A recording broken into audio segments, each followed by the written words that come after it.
Welcome viewer, this video tutorial describes, fix Windows 11, 10 quick access not showing recent files.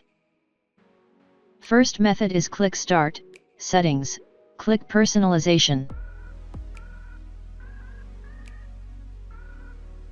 Click Start, turn off and on, show recently opened items in Start, Jump Lists and File Explorer.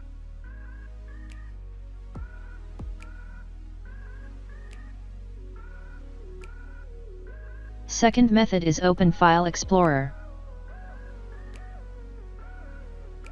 Click three dots, click Options. Check all privacy items.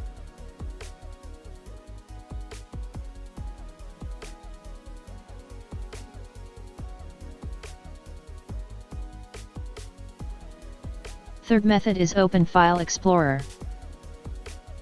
Click three dots, click Options. Click Restore Defaults.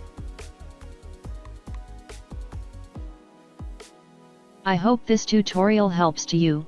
Please like, share and don't forget to subscribe our channel.